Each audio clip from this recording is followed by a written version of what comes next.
Hey people, welcome to the Run Test. It's Kieran here, and this is our first run review of the Brooks Levitate 6.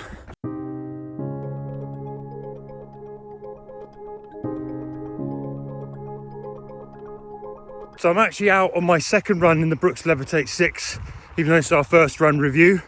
I did a half marathon in them yesterday for the big end of year run in London. Saw some of you out there actually on that run, so thanks for coming and joining if you came along. So that was a very, very easy sort of, actually sort of like a 2.5 hour, 3 hour half marathon. So very slow, easy paced. Did some kind of faster bits within that.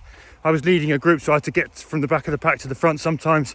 And today I'm just coming up to having done 6 miles. Again, just sort of really fairly kind of steady running. My kind of easy pace really in the Brooks Levitate 6. I have done a mile within this where I've gone fast just to see how they are over that. Now, before I get into the nitty gritty of how I've found those early run tests, let's have a little whip round of the shoe and get you some key specs and key design details of the Brooks Levitate 6.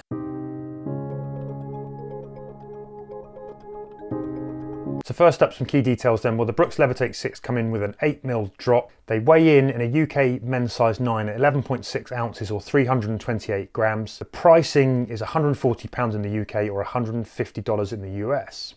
One crucial thing to say is that this comes in 2 versions. There's a classic fit version and a stealth fit version. The one that I tested was the neutral classic version. There's also a support version of those shoes, the GTS, to look out for. So there's kind of 3 different shoes. Really, the ones that we're going to be talking about in this video are the classic. When it comes to the design of the shoe, the Levitate 6 has seen some pretty important upgrades versus the Levitate 5. Now, Brooks says the Levitate 6 is its most springy and lively shoe. It comes in slightly heavier than its predecessor, the Levitate 5. You've also got a new midsole foam. There's DNA AMP version 2 foam in here. It's got a slightly broader platform as well than the previous generation. There's a new lightweight engineered mesh upper on the classic fit. There's a knitted upper on the stealth fit. And you've also got a new outsole design.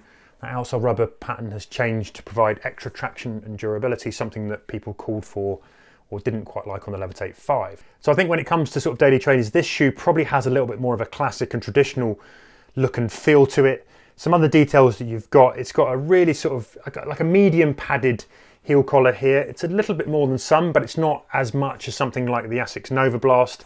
There's plenty of padding there for comfort. You've got quite a kind of wide kind of heel hold here.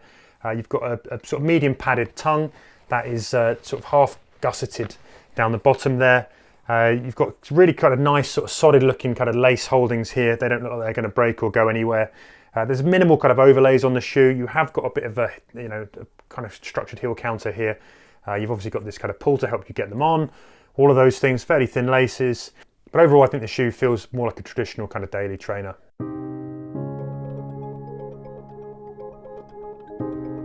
So then what I found for my first run in the Brooks Levitate 6, this is a new shoe. I've not run in this platform of shoe before, so Levitate is a new one on me.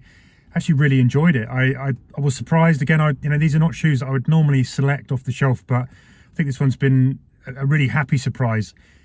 It feels to me like a more traditional shoe, and when I say that, I kind of mean sort of harking back to, non kind of super shoes with super foam and plates and all of that kind of business. It's something that it immediately sort of springs to mind along the sort of Saucony Ride 14.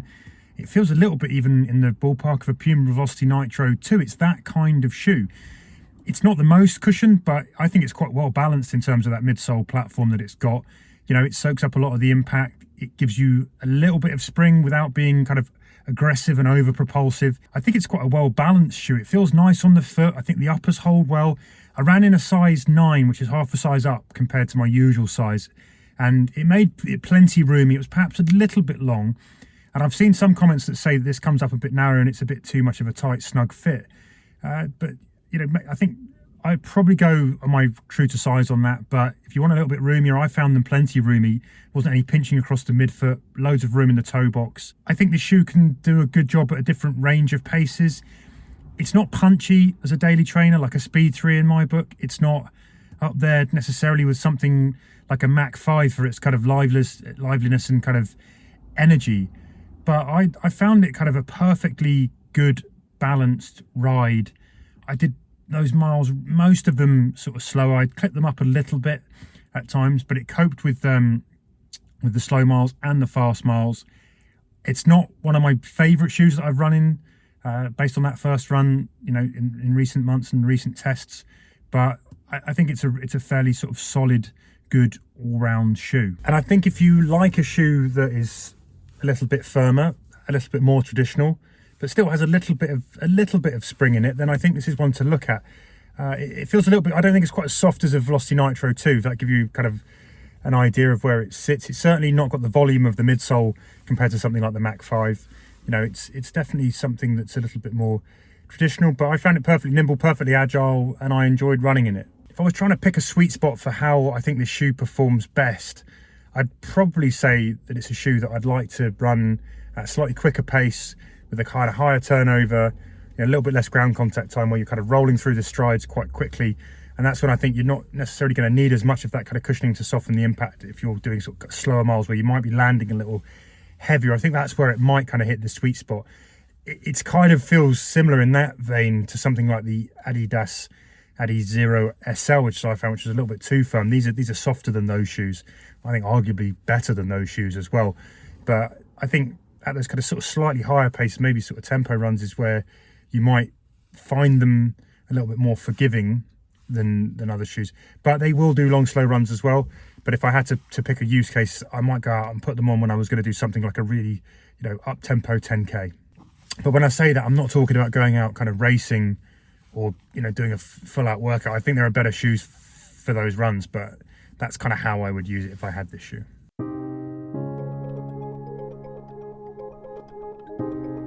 So my verdict then on the Brooks Levitate 6 is it's a bit of a surprise to me. I've enjoyed this shoe. I enjoyed the miles that I've done in it so far. Looking forward to doing some more. I want to see if over more miles, if that kind of midsole softens up a bit, or if it stays kind of as firm as it is. But I think this is a shoe that it's got strengths. You know, I think it's got a good, comfortable kind of step-in feel. I think, you know, the heel collars and all that cushioning is well balanced. It's not overcooked. I think the drop works nicely. It's not the softest. It's not the springiest. It's not kind of as punchy and as propulsive as things like, you know, the Mach 5, as I've said, or something like a Speed 3. Therefore, maybe it doesn't quite have the versatility of those shoes. And, you know, it's coming in around the kind of same price as some of those. So, yeah, maybe, you know, I think there are definitely better shoes. But this is a shoe that I think has merits in it. If there was, you know, if it existed on its own, there weren't other shoes, I'd be happy to run in it. I'd be happy to do all kinds of miles in it.